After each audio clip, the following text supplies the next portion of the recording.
할렐루야 중고등부 친구들 한 시간도 잘 지내셨어요? 오늘은 세 번째 공과책 제1과 거듭나게 하시는 성령님이란 주제로 우리 함께 은혜 나누어요. 기도하겠습니다.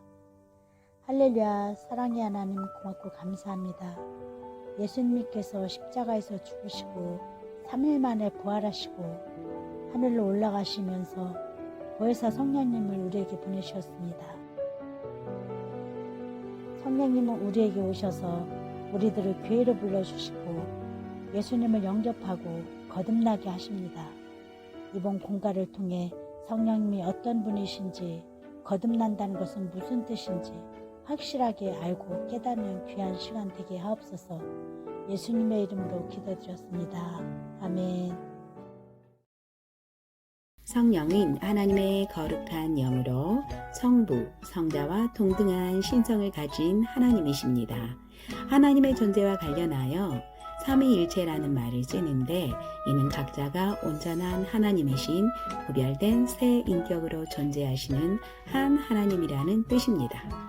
즉 아버지 하나님과 아들 하나님과 거룩한 영 하나님이 각자가 다 온전하신 하나님이며 온전히 구별된 인격이시지만 한 하나님이시라는 것입니다. 인간의 이성으로는 셋이면 셋이고 하나면 하나지 어떻게 셋이면서 하나고 하나이면서 셋인가 라고 이해가 되지 않습니다. 그렇지만 삼위일체는 셋이면서 하나고 하나이면서 셋인 하나님의 신비한 존재 양식으로 인간의 이성으로 설명되기보다는 믿음으로 받아들여져야 할 부분입니다. 삼위일체의 하나님은 우리를 구원하시기 위해 일하시는데 성부는 구원을 계획하셨고 성자는 구원을 성취하셨으며 성령은 구원을 적용해 주십니다.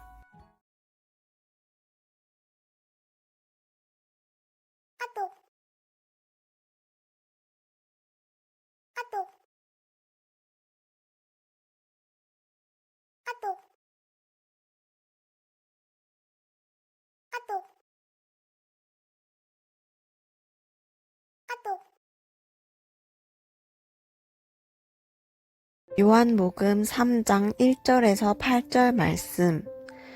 그런데 바리새인 중에 니고데모라는 사람이 있으니 유대인의 지도자라. 그가 밤에 예수께 와서 이르되 랍비여 우리가 당신은 하나님께로부터 오신 선생님인 줄 아나이다. 하나님이 함께 하시지 아니하시면 당신이 행하시는 이 표적을 아무도 알 수 없음이니이다. 예수께서 대답하여 이르시되 진실로 진실로 내게 이르노니 사람이 거듭나지 아니하면 하나님의 나라를 볼 수 없느니라. 니고데모가 이르되 사람이 늙으면 어떻게 날 수 있사옵니까?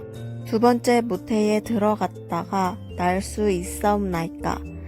예수께서 대답하시되 진실로 진실로 내게 이르노니 사람이 물과 성령으로 나지 아니하면 하나님의 나라에 들어갈 수 없느니라.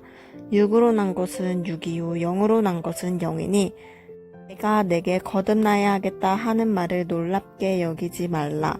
바람이 임의로 불매 내가 그 소리를 들어도 어디서 와서 어디로 가는지 알지 못하나니 성령으로 난 사람도 다 그러하니라. 읽은 말씀을 생각하며 질문에 답해봅시다. 어느 날 밤에 니고데모가 예수님을 찾아왔습니다. 니고데모는 어떤 사람이었나요? 니고데모는 바리새인이었습니다. 바리새인이라는 말은 분리된 사람이라는 뜻입니다. 그들은 율법을 잘 지키는 거룩한 사람으로서 죄인인 사람들 또는 부정한 이방인들과는 구별된 존재로 여겼기 때문에 이와 같이 불리게 된 것입니다. 더구나 니고데모는 유대인의 지도자였습니다. 그는 예수님께서 행하신 많은 표적을 보고 예수님을 하나님께서 보낸 위대한 선지자로 여겨서 구원의 진리를 배우기 위해 찾아왔습니다. 둘째, 니고데모에게 예수님께서는 어떤 말씀을 해주셨나요? 사람이 거듭나지 아니하면 하나님의 나라를 볼 수 없다라고 하셨습니다. 다른 사람보다 조금 더 율법을 잘 지켜서 남들보다 상대적으로 조금 더 의롭고 존경을 받는다고 해서 구원을 얻을 수 있는 것이 아니라는 것입니다. 구원을 얻기 위해서는 근본적으로 다시 태어나야 한다는 것입니다. 셋째, 거듭난다라는 말을 니고데모는 어떻게 오해했나요? 예수님께서 하신 말씀의 바른 의미는 무엇인가요? 니고데모는 거듭난다라는 말을 육체가 어머니 뱃속으로 다시 들어가서 다시 태어나는 것으로 이해하고는 그게 어떻게 가능하냐고 물었습니다. 그러나 예수님께서 말씀하신 뜻은 육체가 다시 태어나는 것이 아니라 영혼이 다시 태어나는 것을 의미합니다. 이는 자신이 죄인임을 인정하고 죄인의 구주로 오신 예수님을 영접하는 것입니다.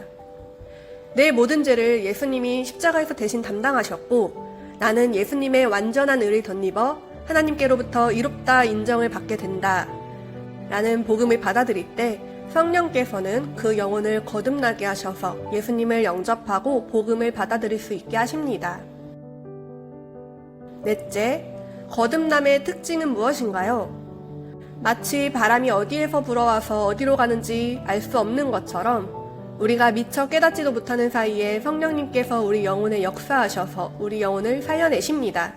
아기가 자신이 태어나는 순간을 인식하지 못하고 한참 뒤에야 자신이 살아서 존재하고 있는 것을 인식하는 것과 같습니다. 거듭난 사람도 거듭나는 그 순간을 인식하지 못하지만 시간이 지나면 거듭나 있는 자신을 발견하게 됩니다. 거듭남의 결과로 우리 안에 복음을 영접하고 예수님을 믿는 믿음이 생겨나 있음을 알게 됩니다. 나누고 실천하기. 우리 친구들은 하나님을 믿고 예수님을 영접하는 믿음이 있나요? 믿음이 있다면 그 믿음이 처음으로 생긴 것은 언제쯤인지 나눠봅시다. 그 믿음은 내가 믿어야지 해서 믿을 수 있게 된 것이 아니라 성령님께서 죄로 인해 죽었던 우리 영혼을 다시 태어나게 해주셨기 때문에 가능한 것입니다. 우리가 믿은 것이 아니라 성령님의 은혜로 믿어지게 된 것입니다.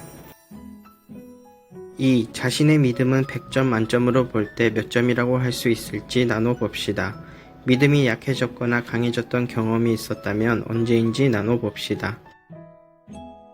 거듭난다는 것은 우리의 믿음이 100점 만점이 되었다는 것이 아니라 우리 영혼의 지배적인 성향이 하나님을 믿는 쪽으로 변화되었다는 의미입니다. 그들은 그 모든 의심과 시험을 이기고 결국은 믿음의 자리에 서 있게 됩니다. 3. 구원의 첫걸음은 교회로 나오는 것입니다. 교회로 불러주시고 거듭나게 하시는 성령의 도구가 되어 우리가 교회로 이끌어 주어야 할 친구는 누가 있을까요? 혹은 교회에는 나왔지만 아직 믿음이 없는 친구들이 있다면 그 친구를 위해 기도합시다.